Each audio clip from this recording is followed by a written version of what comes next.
Marcy is so terrible, which would have something to do with the case if Robert ever set foot in Marcy, which he didn't.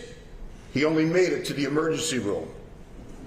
You will witness on tape this depravity firsthand. It will be gut-wrenching. It will be almost beyond belief that these three men, sworn to protect Robert Brooks and do their duty, treated him with such depravity. So let's review what happened, what the evidence will show. On the morning of December the 9th, 2024, Robert Brooks was an inmate at the Mohawk Correctional Facility. He had been assaulted by other inmates on two occasions, December the 7th and December the 9th. Why? Not going to be able to prove that to you, and it doesn't matter. It's irrelevant. We're going to put in evidence regarding those assaults simply to show you that they had nothing to do with his death. Rather than deal with whatever was percolating at Mohawk regarding Robert, the officials decided to transfer him to the Marcy Correctional Facility. You'll see a video of Robert that morning while he's at Mohawk. And I want you to pay careful attention to that video because he's going to be being interviewed by a corrections officer, Sergeant David Kingsley. I stand here not to tell you with a broad brush that corrections officers are bad people. On the contrary, the overwhelming majority of them are decent people that do a difficult job, and we owe them our gratitude and our thanks. David Kingsley is such a man. Contrast to these three defendants, you will see a correction officer doing his duty, treating Robert like a human being, which shouldn't be that hard to grasp. Kingsley generally wants to find out what has happened to Robert at Mohawk. It's obvious to him that Robert is having issues, but you'll see with your own eyes, you'll see Robert being compliant, being decent, being respectful. In fact, it gets to a point where Kingsley feels comfortable enough with him to remove his handcuffs. Again, our medical proof will show that the assaults that took place at Mohawk had nothing to do with Robert's death. Robert was 5'11". He was a massive behemoth of exactly 148 pounds. In his near decade in state prison, he had a whopping 1 write-up for misconduct. When he left Mohawk that night, everything he had in the world other than his 2 sons was in a couple of duffel bags that he was carrying when he got on that bus. Robert arrives at Marcy Correctional Facility at about 9:07 p.m. 9:07 p.m. And a half hour later, he's dead. He's laying helpless in the emergency room at Marcy Correctional Facility on a gurney. He's got injuries to his head, his neck, his testicles, his liver, his spleen. You'll see a tape of Robert from that evening, and he's looking into a camera that he doesn't know was on and none of these defendants knew was on, and he's pleading for his life. He's begging, someone tell me what I did wrong. Why is this happening to me? And he's also choking and drowning on his own blood. And these 3 defendants, each in their own way, the proof will show, were intimately involved with these acts. They no longer were corrections officers, they were a gang. They took turns, collectively and individually, of punching him, kneeing him, pepper spraying him, choking him, pinning him down, cuffing his legs. The last thing he had to defend himself, his legs. And Mr. Gallagher, you will see, decided to cuff his legs during the beating. Having done this line of work for some time, let me suggest that what's in your mind right now is, surely, Mr. Fitzpatrick, there's more to this. You're leaving something out. He must have spit at the officers. He must have degraded them in some way, insulted their manhood. The truth, the sickening, gut-wrenching truth that you're about to experience is that he didn't do a damn thing. Absolutely nothing. He was greeted by these three men and others. David Kingsley and Nicholas Kefir were part of the welcoming committee, along with Glenn Trombley and Robert Kessler, the latter two who you will hear from during this trial, and they were soon to be joined by Matthew Gallagher. Trombley and Kessler will be witnesses. They've made deals with the prosecution. Had they not made deals with the prosecution, you would never know about the two assaults that occurred to Robert before he was on camera. You can choose to disbelieve them or not, or believe them. That will be up to you. They are two men that will tell you under oath that they will regret for the rest of their lives the cowardly failure to act that they participated in during the beating of Robert. Someone long ago said, an event has happened upon which it is difficult to speak, but impossible to remain silent. Impossible to remain silent. The words of Edmund Burke from 200 years ago. Even today, they explain the decisions of Trombley and Kessler to testify, reluctant as they may be, ashamed as they may be, and credible as they may be, to speak about something which is impossible to ignore and impossible to remain silent. Defendant Nicholas Kefir here, he shows up on the scene, part of the welcoming committee. He heroically pepper sprayed Robert for no reason at all.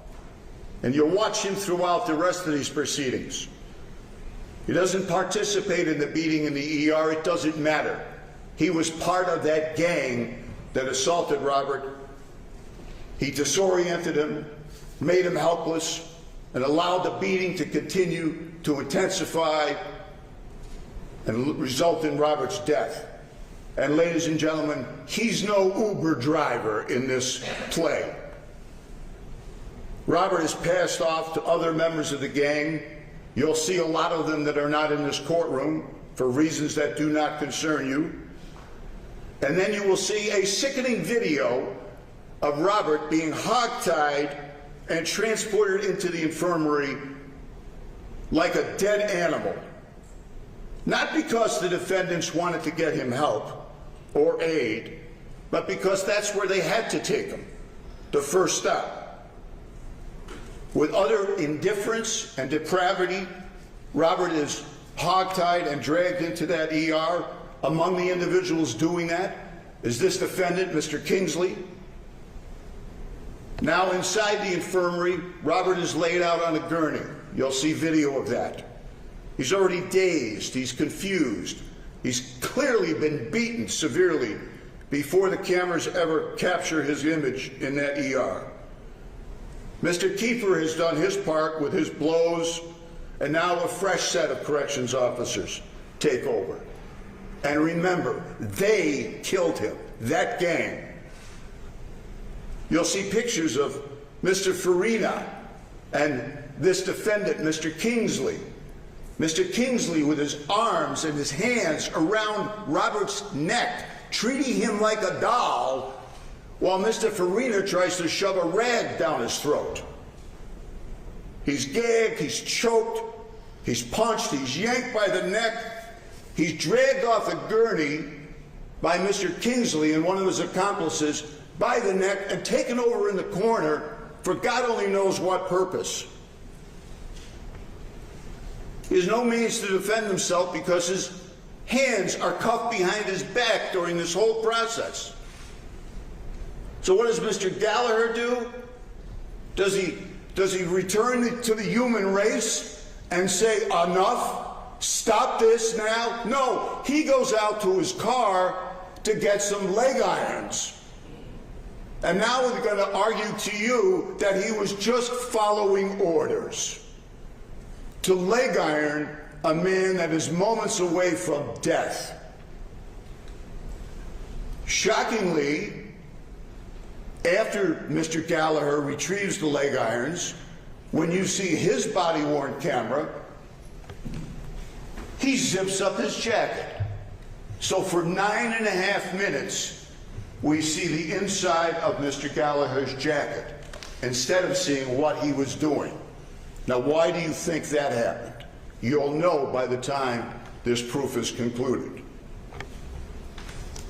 Contrary to human experience, apparently it got colder inside and he had to zip up his jacket. Mr. Gallagher had a free will. He had human intelligence. He had training. He saw a man being beaten. He had no obligation, no duty, and God help us all, no human decency to put leg irons on that man. He participated in that death. He aided everyone that was there, and that's what the evidence will show and proved. An ambulance wasn't called for Robert until 9:40 p.m. They rush him to Wynn Hospital. He has no chance. Despite Herculean efforts, he is pronounced dead. Now, many months later, we appear in this courtroom because an indictment has been returned against these three men and others. Mr. Kefir is charged with offering a false instrument for filing in the first degree. I'm going to make reference to the indictment in reverse order of severity. That's a very fancy way of saying he was required by law to fill out a document, and the man that is going to sit there during this trial, Mr. Kefir, and say, I didn't break any law. I'm not guilty. I'm presumed innocent. He bald-faced lied in his report. Here's what he said. Prior to entering the emergency room of the infirmary, all force ceased being used against Robert Brooks. That's his story then. You'll see him walking around, looking in, participating, chuckling, hanging with his fellow gang members, while this poor 43-year-old, 148-pound guy is being pummeled like a rag doll a few feet away from him. I will ask you to convict Mr. Kefir of that count. The defendants, Mr. Gallagher and Mr. Kefir, are charged with gang assault in the second degree. I must and I will prove to you that they had intent to cause physical injury to Robert Brooks. Good Lord, did they intend to cause physical injury? You won't have any doubt of that whatsoever. They were aided by multiple people. They caused serious physical injury to him. Good Lord, they caused his death. And I will ask you to return a verdict of guilty against Mr. Gallagher and Mr. Kefir for gang assault. The second count charges these three defendants with manslaughter in the first degree, intending to cause injury to the defendant Robert Brooks, serious physical injury, and acting in concert with each other. Sounds complicated at first, but when you boil it down, it's pretty simple. You're going to see massive evidence that this gang, this whole group of these people that stopped being corrections officers the moment Robert got off that bus, that their motive, their operandi was to cause serious physical injury to this man, and they wound up causing his death. And the final count, the most serious count, depraved indifference to human life. Depraved indifference to human life. Nicholas Anzalone, David Kingsley, Anthony Fina, Christopher Walworth, Matthew Gallagher, Nicholas Kefir. 3 of them on trial here today. You won't have any doubt whatsoever that their conduct evinced a depraved indifference to human life. When you watch this video, the first words that pop into your mind are going to be depravity, indifference, recklessness. Difficult to watch, but I'm counting on you to do that. Christopher Walworth, Nicholas Anzalone, Nicholas Kefir, Mr. Gallagher, Mr. Kingsley. Mr. Brooks was at various times restrained. He was beaten. He was choked. He was strangled. He was gagged. He was forcibly moved and kicked, all with minimal or no resistance on his part, and with absolutely zero legitimate law enforcement purpose. These assaults were perpetrated while the defendants were acting in concert with each other. With depraved indifference, they did nothing to restrain each other, did nothing to stop the beatings, and failed to immediately order medical assistance. The indictment alleges, and the medical examiner will so testify, that Mr. Brooks suffered injuries to his head, to his neck, severe injuries to his neck, his hyoid bone, his thyroid cartilage, his torso, his liver, his spleen, his testicles, each and every blow contributing to his death as it put added strain on his heart, as his body gasped and choked for blood because he couldn't breathe because of the blood rushing into his airways. Blood as a result of the beatings these 3 defendants and their fellow gang members inflicted upon him. If I'm able to get it into evidence, and I hope I will, you will see Department of Corrections and Community Supervision's rules and guidelines regarding an individual corrections officer's duty to intervene. Duty to intervene. It is not complicated. When you see what you will see with your own eyes, and you realize that these 3 men did nothing to intervene, I ask you, just please follow your oaths. Follow your oaths and follow the facts in this case. I will show you all 3 of these defendants have signed acknowledgments within a year of this homicide, that they all acknowledged being trained in that area and understood what their duties were. And they don't get to change that because it's October of 2025. You'll see the signed form by David Kingsley. You'll see a signed form by Matthew Gallagher. You'll see a signed form by Nicholas Kefir.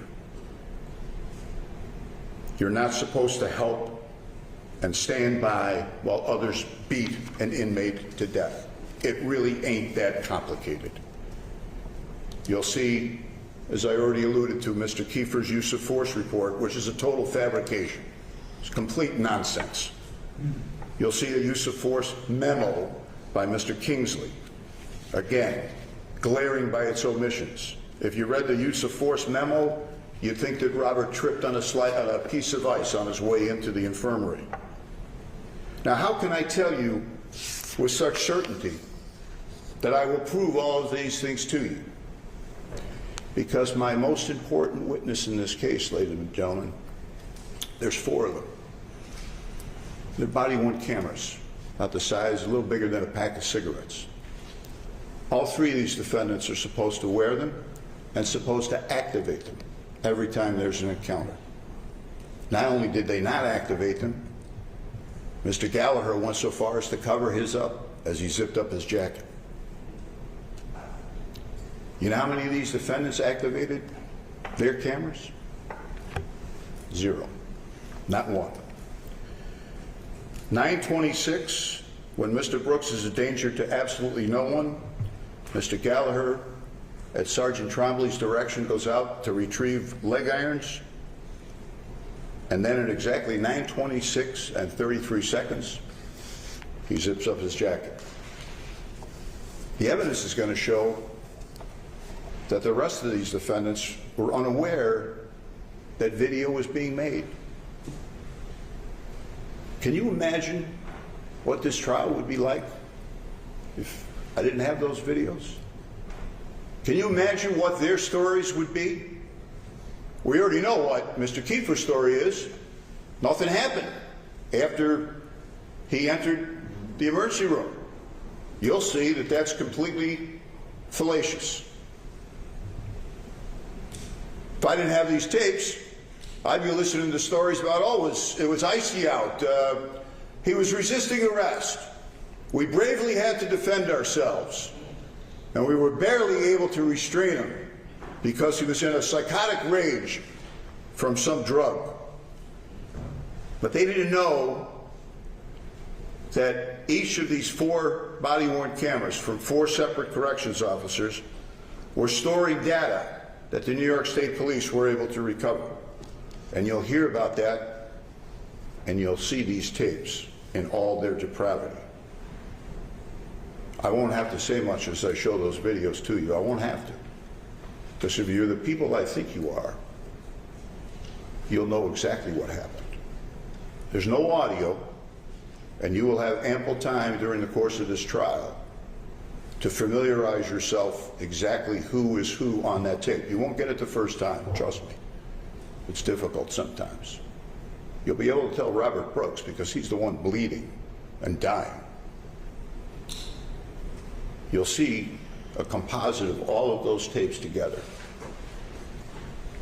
And then when I finish presenting that tape to you, remind yourself that these 3 defendants are sitting here telling you, we broke no laws. You know, I go to Disney World a lot.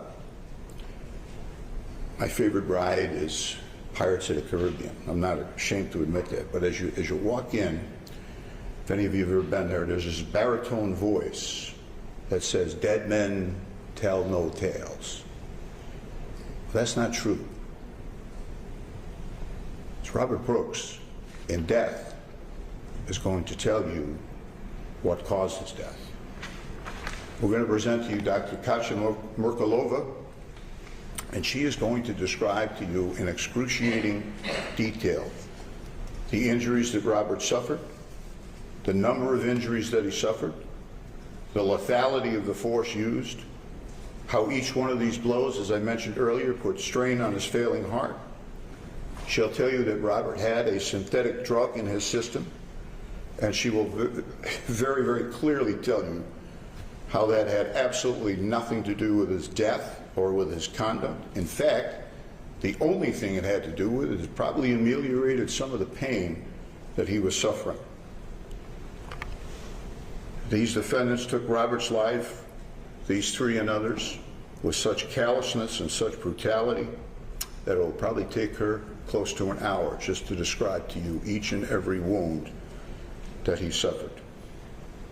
Wounds to the right side of his head, his neck, his torso, his groin, all while these defendants were smiling, joking, checking the time, pepper spraying him, cuffing his legs, telling the nurses, "Don't come in the room, nothing to see here," until it was way too late to save Robert. For the depravity, the indifference, the gross recklessness, the utter lack of urgency, you can look at a room full of people that look like they have about as much care as they do as to whether or not it's going to rain a month from now. They're just going about what they do. And I'll ask you to convict Mr. Kingsley because of the gross abuse that he, and you will see it, inflicted on Robert's neck, the beatings that he participated in. I'll ask you to convict Mr. Gallagher, who made it easier for these people to inflict this pain, who tried to prevent you from seeing what he was doing, who restrained this guy's legs, and he's going to tell you that it was part of his training? Where do you see Robert lying on that gurney And you tell me what world an individual lives in to say that's part of my training. And Nicholas Kefir, the brave pepper sprayer who had no idea what was going on, just rushed into a scene and joined in the beating. They murdered Robert. They murdered him with a depraved indifference to human life. I wish each and every one of you Godspeed over the next couple of days, and I can't imagine a better place for justice to be than this courtroom with you good people. And I thank you for your kind attention. Thank you, Mr. Fitzpatrick. Mr. D. Bush, did you wish to make an opening statement on behalf of Mr. Kingsley? Yes, Your Honor. Thank you. Counsel, ladies and gentlemen of the jury. Once again, I'm Luke Mebush, representing David Kingsley, a husband, father of 3, correctional officer for over 9 years. This case comes down to David Kingsley's thoughts and intentions. David's intent, his mindset during the events of December 9th, 2024. The district attorney has to prove beyond a reasonable doubt that he acted in a manner that can be considered depraved, and that he did so with complete indifference and devoid or regard for human life. Murder in the second degree. In the alternative, the district attorney has to prove David intended and wanted to cause serious physical injury to Mr. Brooks and caused his death, constituting manslaughter in the first degree. Before we talk about this specific case, let's take a moment to understand the world we are talking about. Correctional officers work in one of the most dangerous environments in our society. Every day, they step into a prison which runs rampant with drugs. They deal with men who are under the influence, who are often violent, unpredictable, and often intent on harming staff, other incarcerated individuals, or even themselves.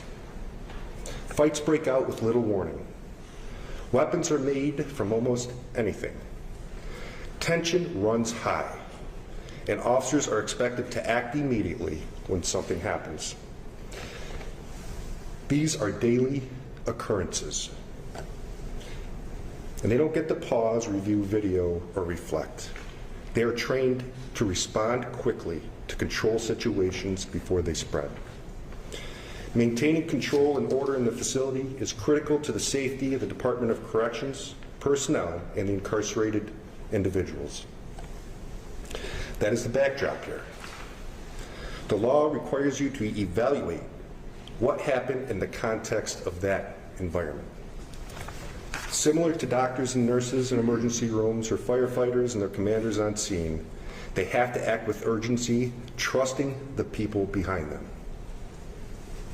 You will hear that Robert Brooks was involved in fights with other incarcerated individuals at Mohawk Correctional Facility on December 7th and again on December 9th, 2024.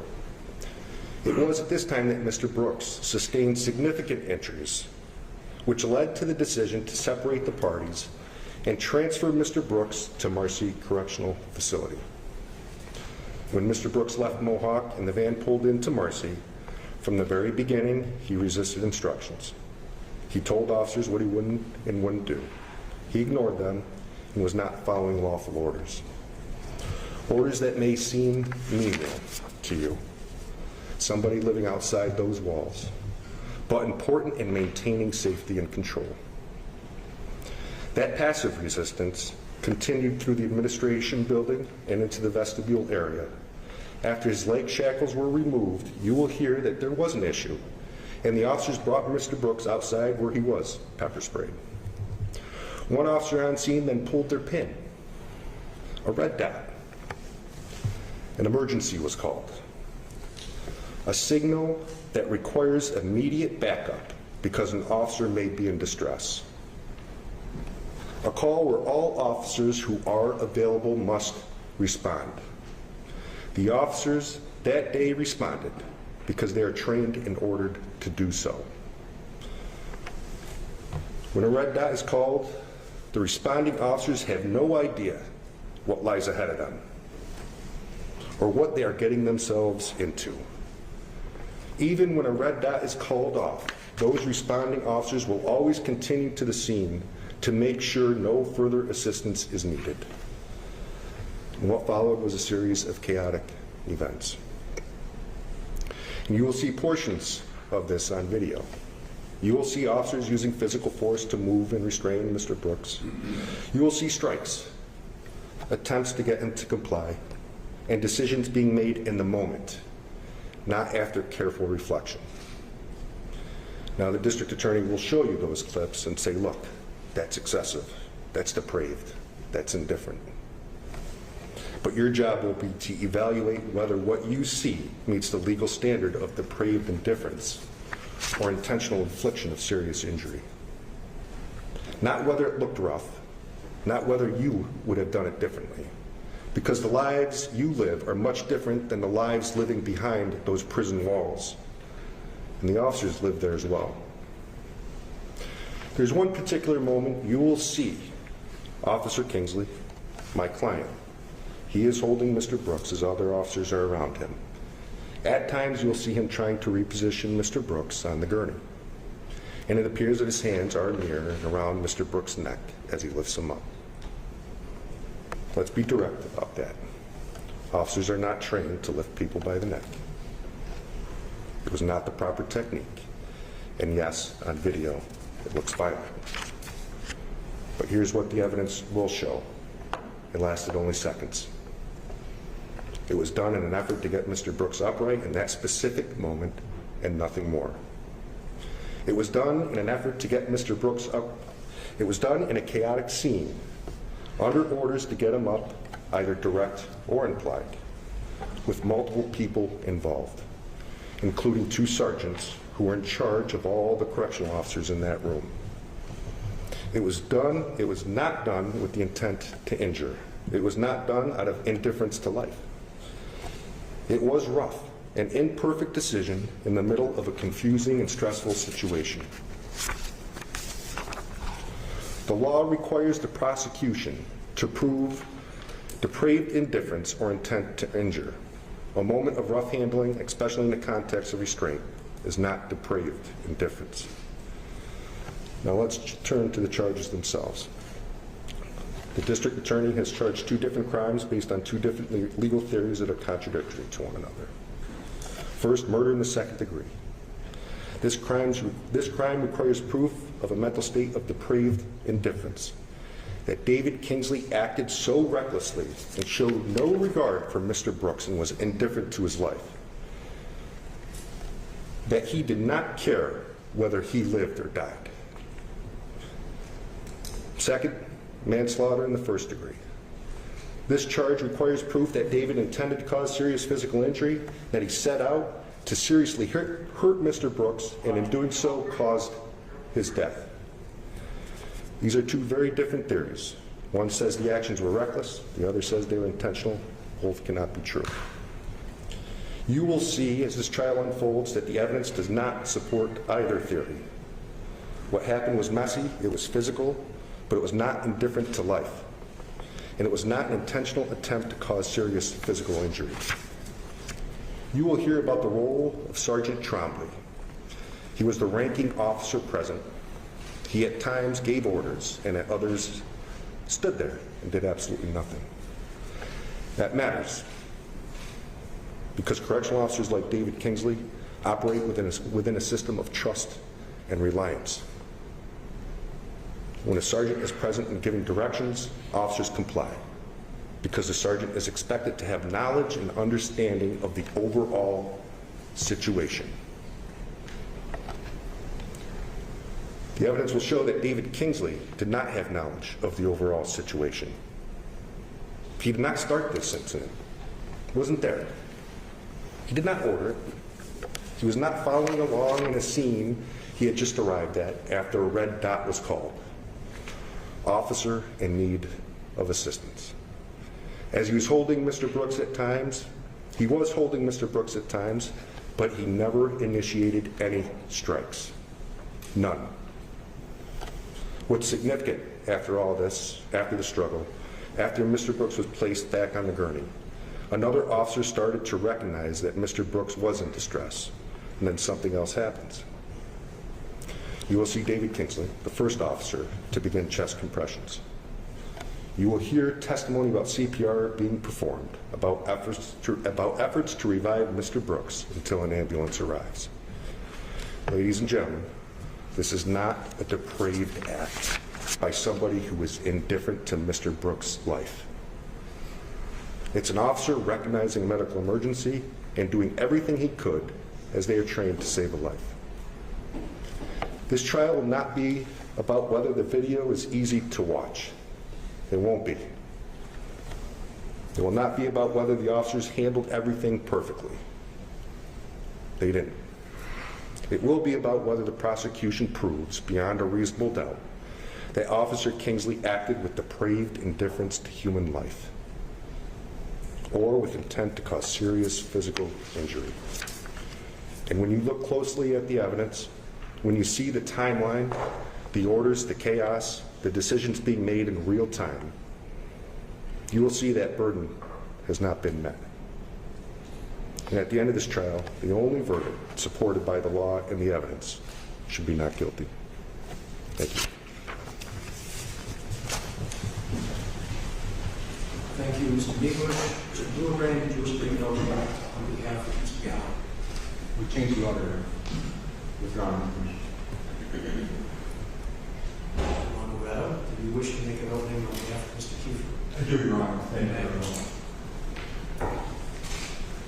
May it please the court, counsel, ladies and gentlemen of the jury. My name is David Longaretta, and I'm here with Attorney Mark Curley, and together we represent Nicholas Kefir in this matter. Before I start my opening remarks, we want to thank each and every one of you for your willingness to participate in this process. Quite frankly, without your willingness to participate, our entire system of justice would come to a complete standstill. So again, we thank each and every one of you. Now, Nicholas Kefir. Nick Kefir is a family man. He has a wife, he has 3 young children. Nick has been a corrections officer for 10 years. Nick has been falsely accused of horrible, horrible crimes. And he has refused to plead guilty to something he did not do. Nick has demanded his right to have you, this jury, decide this case for Nicholas. Now, ladies and gentlemen, right from the outset, we ask you, keep an open mind.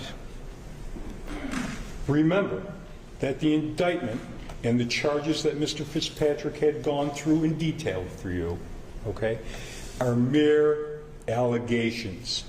They are not proof of anything. You even heard the judge say that. It's just a document. The prosecution in this matter bears the burden of proving each and every element of each and every crime to each of you beyond a reasonable doubt. You've heard a lot about beyond a reasonable doubt yesterday and today. The highest burden we have in our system of justice. Ladies and gentlemen, that is in fact the cornerstone of our system of justice. And it is your duty as jurors to hold the prosecution to this burden of proof on each and every element of each and every crime. Now, as you heard from Mr. Fitzpatrick, in this case you're going to have the benefit of videos. And the videos will show you, black and white, what happened at relevant times. We anticipate the prosecution will be putting in these videos into evidence for your consideration. Nicholas Kefir plans on using these exact same videos to show you that Nicholas Kefir is not guilty of these crimes. Now, as you see these videos, you're going to see numerous people in the videos. We ask you, when you watch these videos, and I'm presuming it may take you more than one view, when you see these videos, I ask you to pay very careful and close attention to see if you see Nicholas Kefir in that video. Take note of Nick Kefir's actions. Look and see if Mr. Kefir is even there.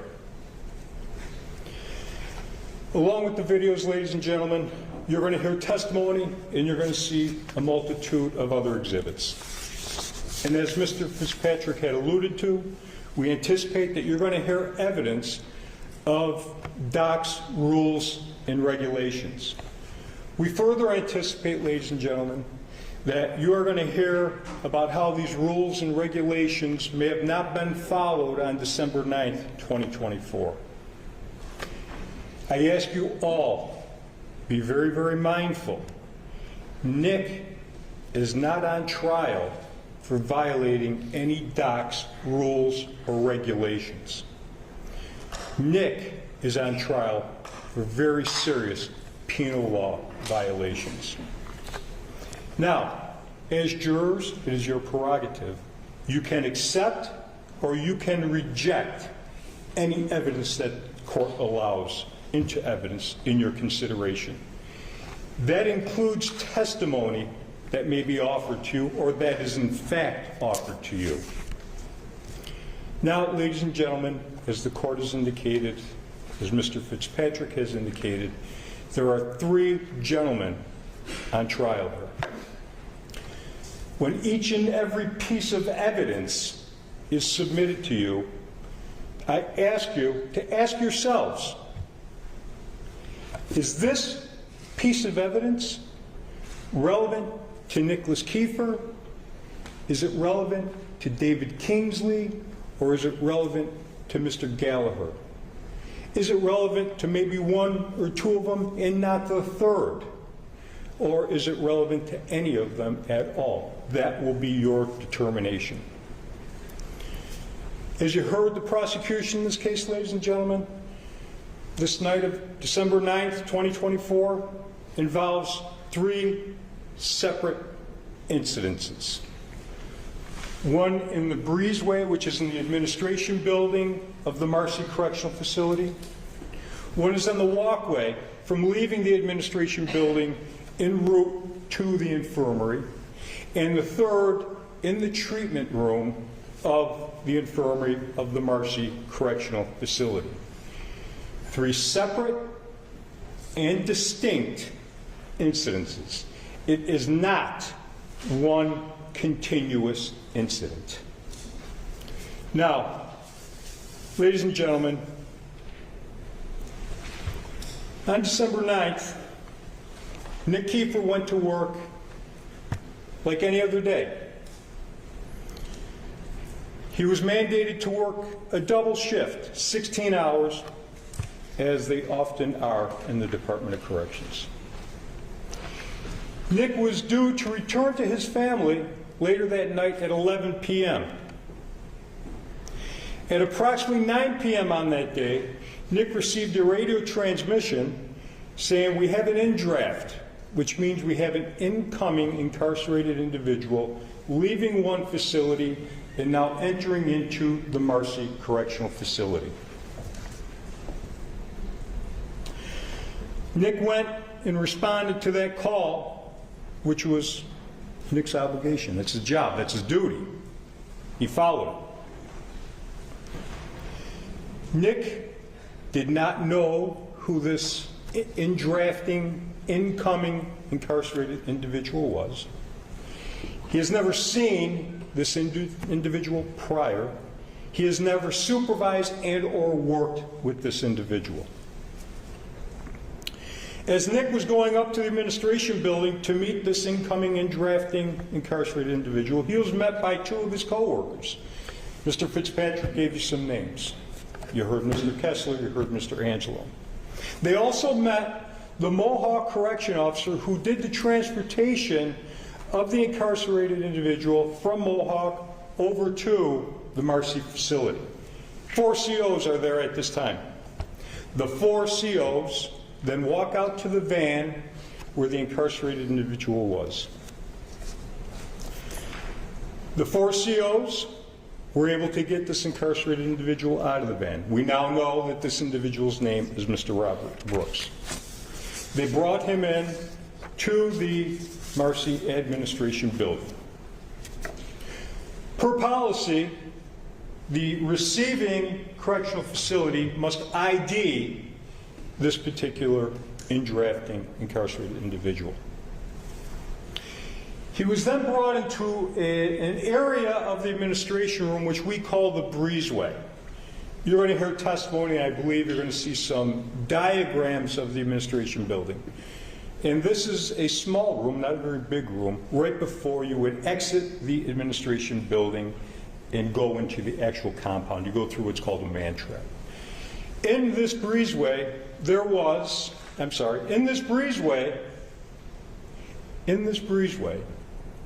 Mr. Brooks was unshackled by the Mohawk correctional officer. He took his mechanical restraints from him. Mr. Brooks is now unrestrained. In this small room, there was a use of force incident that did in fact transpire. Started by another correctional officer, not Nicholas Kefir. Nicholas Kefir, not knowing what just transpired, going back to his training, he immediately went to the assistance of his fellow employee. This entire breezeway incident, ladies and gentlemen, you're going to hear from a gentleman, Mr. Kessler. He said this whole incident lasted maybe 7 seconds. After this incident, Mr. Brooks, under his own power, albeit being escorted by 2 other COs, walked out of the breezeway onto this walkway, headed towards the infirmary. Mr. Brooks became non-compliant on this walkway. As you've heard, simple orders that may mean nothing to us carry big significance in the prison setting. He became non-compliant. He was put down to the ground. Nicholas Kefir then went and applied the minimum amount of pepper spray to gain compliance. Now, there's going to be a question, and we're certainly going to have questions for the medical examiner, whether or not this minimum application of pepper spray even had an effect on Mr. Brooks. Mr. Brooks was then handcuffed, not by Mr. Kefir, he was then handcuffed, and then he was escorted to the infirmary. Nicholas Kefir did not touch Mr. Brooks for the remainder of this night. Let me say that again. Mr. Kefir did not touch Mr. Brooks for the remainder of this evening. Mr. Brooks was in fact escorted to the treatment room. Now, Nicholas Kefir did enter the treatment room on a few brief occasions. You're going to see this in the video. But on the few occasions, for the mere seconds that Mr. Kefir was in that treatment room, there was no excessive force being applied to Mr. Brooks. In fact, ladies and gentlemen, you're going to hear testimony from one of the prosecution witnesses about how Nick Kefir was ordered out of the treatment room. Now, the prosecution is attempting to tie Nicholas Kefir to the actions of others, suggesting to you that he is somehow responsible via association. Ladies and gentlemen, as you've heard, the law requires more than that. It requires intent it requires knowledge, it requires direct participation. We will show that Nick Kefir did not possess this requisite intent. He did not have the knowledge, and he did not aid or abet anybody. Nick did not act with malice. Nick is not guilty of depraved indifference murder. Nick did not intend to cause any serious injury that resulted in death, and he's not guilty of manslaughter in the first degree. Nick is not guilty of gang assault because he did not cause a serious injury. Nick is not guilty of these crimes. Ladies and gentlemen, we urge you to listen very, very carefully. Consider the evidence that you, pursuant to your oath, that you deem is pertinent when deciding this matter for Mr. Kefir. Remember, every person is entitled to a fair trial, and we believe you, the jury, will be able to do that and provide Nicholas Kefir his fair trial. At the end of this case, ladies and gentlemen, we are confident that you will find that the evidence that the people will produce does not meet beyond a reasonable doubt burden. It will not support the charges that Nicholas has been charged with, and that you will return a verdict of not guilty. I thank you all for your time. Thank you, Mr. Gallagher. Thank you, Your Honor. You agree? Yes, Your Honor. Good afternoon, folks. Mr. Fitzpatrick is very impassioned, but you haven't heard a witness yet. You haven't seen a video, haven't seen anything. But you were promised a lot. And when the time comes, let's see what that adds up to as relates to one of the three people in the three trials that are going on, Matthew Gallagher. Whenever Matthew Gallagher's name is used, it's always associated with they. They. Because Matthew Gallagher didn't harm Robert Brooks. He didn't hit him. He didn't strike him. He didn't encourage others to strike him. He didn't deny him medical care. He didn't do anything that contributed to the death of Robert Brooks. Nothing. And I'm going to be specific, and I ask you your patience, because I'm going to go through the facts as you're going to hear them unfold. As you would expect, Matthew Gallagher has lived in this community. He's a husband and father. We'll get right past that. And we also know that Robert Brooks, whoever he was, doesn't deserve to be assaulted in prison. We all agree with that. But on December 9th, 2024, Matthew Gallagher was assigned as a CO to work something called rounds. He had 3 direct supervisors, 3 sergeants, Sergeant Trombley, Sergeant Mashaw, and Sergeant Ploss. He had 2 supervising lieutenants. These were his bosses. That's who gave the CO's orders that day. They gave out the orders. Now, none of them ordered anyone to beat Mr. Brooks. All right? We're not going to say they ordered any of that. But they were in charge. They controlled everything that night. Chain of command. Any of you had served in the military, chain of command. A call came across the radio at Marcy that an inmate was being brought from the Mohawk Correctional Facility to Marcy. It's a nearby state prison. At the time, Matt Gallagher was in an area of Marcy called the Infirmary Building. That's where he was. He was in an open area with 3 other officers, with other officers coming in and out. It's a quiet night. And on the TV is a Tom Cruise movie being played. A couple of the officers are watching it.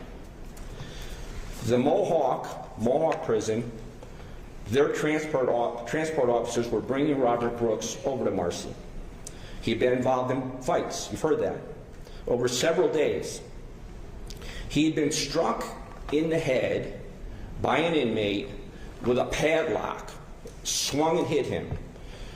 He had blood on his face, blood on his nose, cut to his eye, bruises all over his head. You may see pictures of those bruises. He had suffered a head injury, and he was talking gibberish at times. Gibberish. He thought he was going on an airplane flight that night. That's what he thought, where he thought he was going.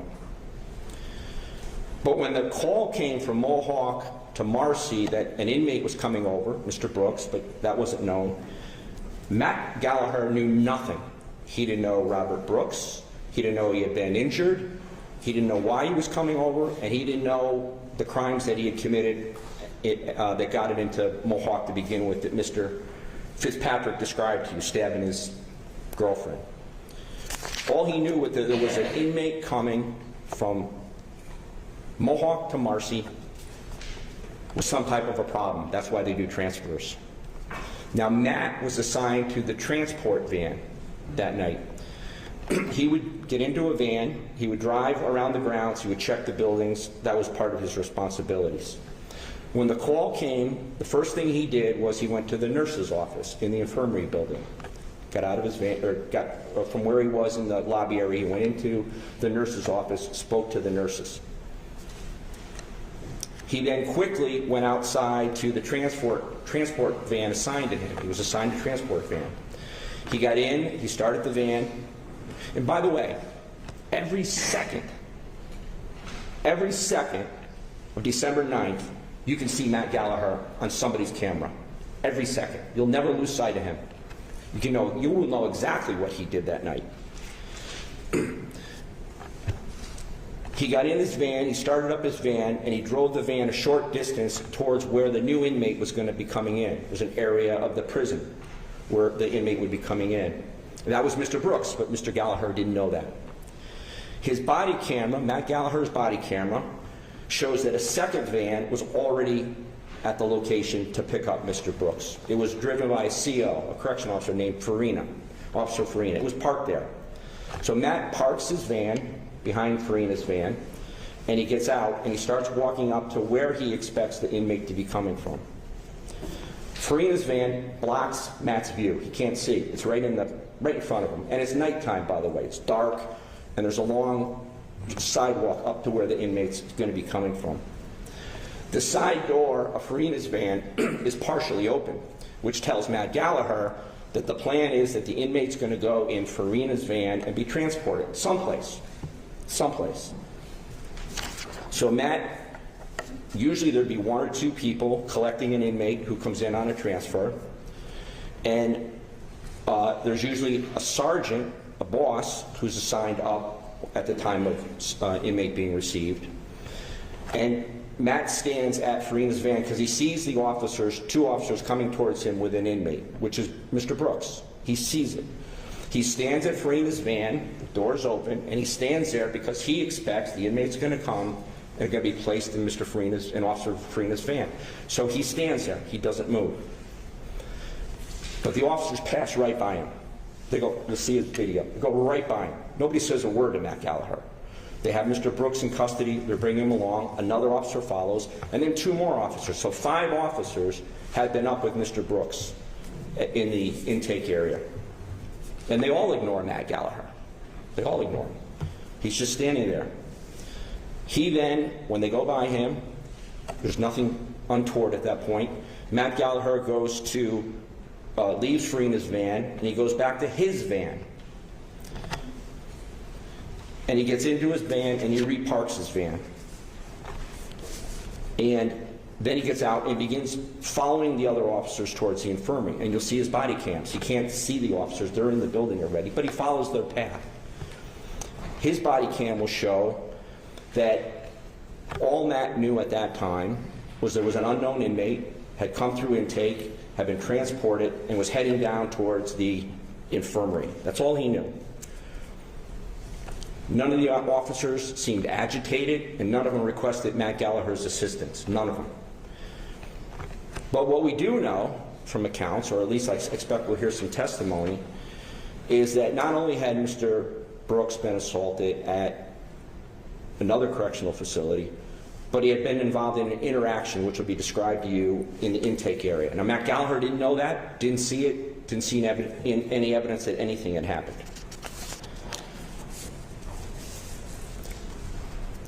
So Matt Gallagher goes down the hallway. The nurse's office is on the left. It's called an emergency room. It's called a lot of things, but it's the same as a medical office. You go in the office, there's a gurney, there's medicines in the cabinets, there's counters along the sides, and then there's an area, because this is where inmates' pictures are taken. When they come in, the pictures are taken there. There's a mat where they stand, there's a white backdrop that they stand against, and photographs are taken of them at the time that they come. It's used for that as well. Matt doesn't go in the room. He doesn't need to go in the room. There's 4 or 5 officers in the room. There's 2 sergeants, 2 bosses in the room, 2. And they're all in, he doesn't know what they're doing. He's down the hallway, and he's really doing nothing. He's just standing there doing nothing. He's chit-chatting with a couple officers, because there's officers in the hallway as well. And he stands there for a period of time. He wasn't needed. There was no need to have Matt Gallagher at that point in time. There were normal reasons that Mr. Brooks would have been brought into that room. Typical reasons, not because he'd been assaulted, but there's a lot of reasons that an inmate's brought there to document prior injuries from a prior facility so the new facility doesn't get blamed, to conduct a medical exam, because a medical exam is required when an inmate arrives. There's a lot of reasons he would be there. Nothing that would get Matt Gallagher thinking, this is a problem. But while he's there, something's said in the room, in the nurse's room, the ER room, that drew his attention. So he walks down and he looks around the corner, and what does he see? He sees in the, and what one of the officers says they hear is, stop resisting, stop resisting. When Matt Gallagher turns the corner to look into that room, this is his vision. This is what he sees. In the corner is his boss, Sergeant Trombley. He's standing at a counter. He's got a piece of paper that he's writing on. To his right is his other boss, Sergeant Mashaw, who's standing there with his jacket on, his baseball cap on, and his hands in his pocket. And over at the gurney is Mr. Brooks on the edge of the gurney with officers Anzalone, Fina, and 1 or 2 other officers present. And Matt Gallagher is looking around the corner, and he's watching. He has no involvement. And you'll see Officer Farina starts wiping Mr. Brooks' face. That's how it appears from the vantage point of Mr. Gallagher. He's got a white rag of some kind, or white Kleenex, and he's wiping his face. Could be any reason he's doing that. Could be blood, could be mucus, could be leftover OC spray if he was sprayed. It could be anything, or it could be he's trying to clear his mouth to look into his mouth for something being smuggled in. What happens at that moment is, it appears Mr. Brooks bites down on Officer Farina's finger. That's what it appears. And Officer Farina reacts ridiculously. He loses it. He pulls his hand away and he punches in the face Mr. Brooks 3 times, and Officer Anzalone starts punching Mr. Brooks in the leg. It lasts 4 seconds, 3 to 4 seconds. That's how long it lasts. Mr. Gallagher's still back. The sergeants who are in charge are standing there, and none of them move. But then it stops. It stops. And you'll see then the officers then, and they're acting roughly. No question they're acting roughly. They start trying to pull Mr. Brooks from the edge of the gurney onto the gurney. This is a medical gurney. This is where he's supposed to be, on a medical gurney. And they try to pull him up. They try 4 times, and they're getting rougher each time. Matt Gallagher's sergeant is in front of them, another sergeant's there, and they don't move.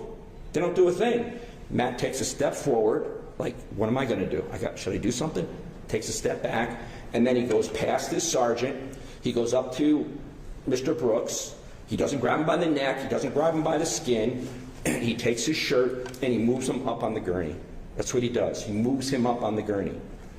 And Just as he finishes doing that, Officer Fina kicks Mr. Brooks between the legs. It appears he's either trying to hurt him or he's trying to push his body up further on the gurney, but whatever he does, it's wrong.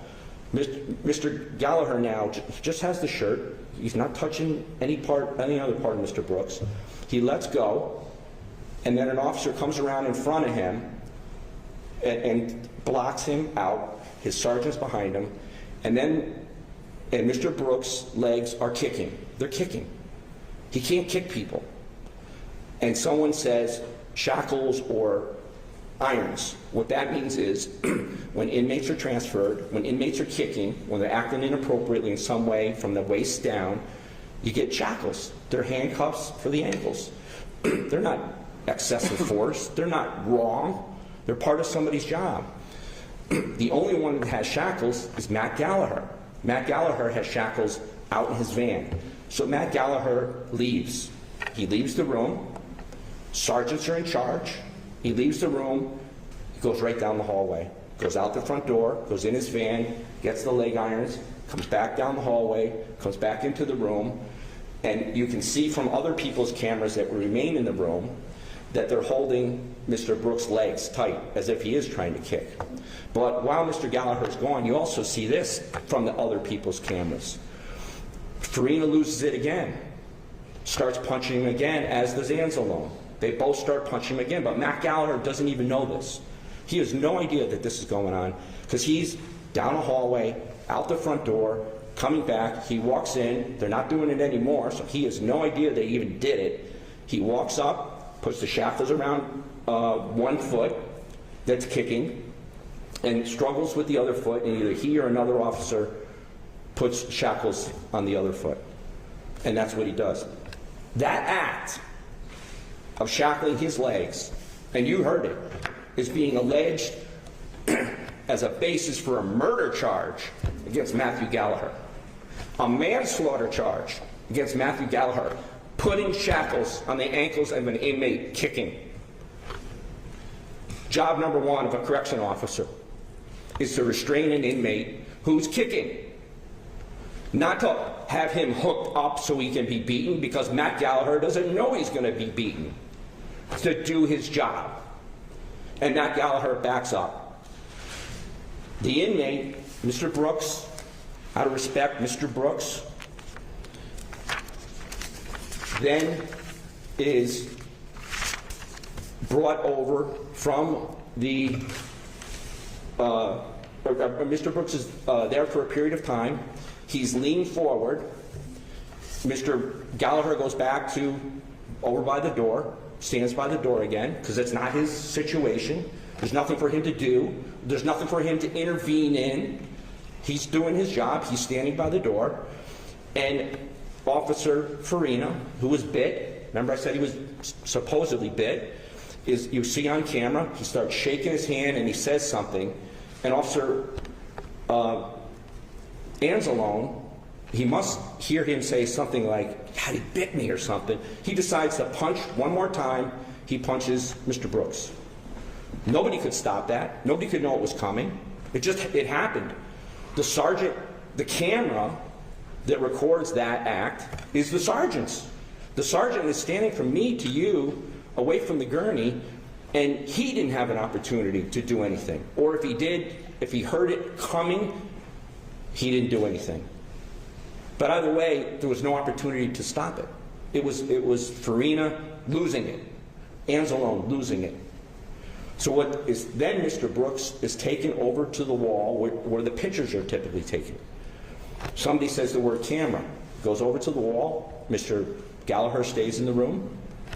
They take him over by the wall. They put him in front of the white. The two officers that take him over are blocking the view of Mr. Brooks. It's unclear what they're trying to do. Whether they're trying to raise him up, take pictures, search him. It's unclear what they're trying to do. He's over there for a better part of a minute and a half. And then an officer comes over and unhooks the shackles. Mr. Brooks is brought back to the gurney. He's put back on the gurney. He's brought back roughly. No question, he's brought back roughly. He's placed on the gurney, and his pants are now being taken off because they're looking at his what he had on him, presumably. His pants are pulled off at that point in time. And then the officer, it's realized that he's hurt, that he's injured. And the officers start looking. After a period of time, the nurses come into the room, 2 male nurses. And you'll see the nurses, I mean, it's being alleged that Mr. Gallagher is depraved because he didn't intervene at some point in time. Intervention really that is fictional as a concept. But the nurses come into the room. You'll see video of them for over 9 minutes walking around doing nothing. They just walk around. They go up to him. He's got a pulse. He's got a heartbeat. They don't do anything for about 9 minutes before they do anything. Matt Gallagher's not in charge of the medical at that point in time. He's in the room, but he's not in charge of the medical. Matt Gallagher is charged with murder and manslaughter for not providing medical care. The nurses didn't provide the medical care. They were in the room. They didn't provide any medical care for a period of time. For a period of time.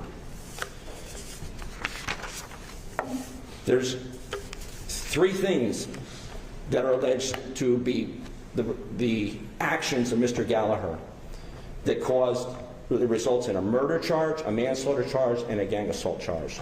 The first is putting shackles on. Murder. That's what they say. The second is moving Mr. Brooks up onto the gurney. Murder. They say that's a murder. An accomplice to murder. And the third is not getting medical care when the nurses, when medical care came, when medical care was there, didn't do anything. They didn't think the situation required them to do anything. Yet they're charging Matthew Gallagher with murder and manslaughter.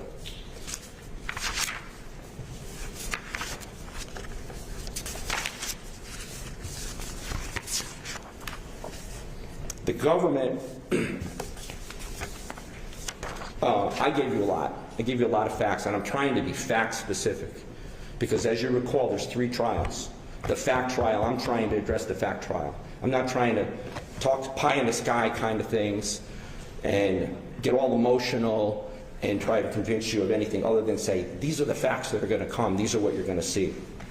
And I gave you a lot. I don't expect you to remember it. And I think the other lawyers said they don't expect you to remember it. It's too much information coming at once. But I do expect that I've given you a sense of how to look at the proof through the lens of what Matthew Gallagher knew and how Matthew Gallagher acted based upon what he knew. You will be judging his actions specifically, where he was when the assaults of by the officers occurred, and how he did the best he thought he could do under moving situations, a situation he didn't create, a situation he came upon that others were involved in. And at the end, I'll ask you to find Matthew Gallagher not guilty on all the charges, despite how mistreated Mr. Brooks was, despite that. Because Mr. Gallagher is not responsible for Mr. Brooks' death. And I don't say that in the sense of, close my eyes, close my ears. He did the best that he could under the circumstances in front of him. And I'm going to ask you to find him not guilty, but I'm going to ask you to find him not guilty and feel good about it and feel good that you did the right thing because you listened to the evidence. You paid attention to the evidence, not the histrionics, but the evidence that you're going to see through Matt Gallagher's eyes as every second that he was in that facility is on a tape recording. And I'll ask you to return a not guilty verdict at the end of the trial. Thank you. Thank you, Mr. Bluegrand.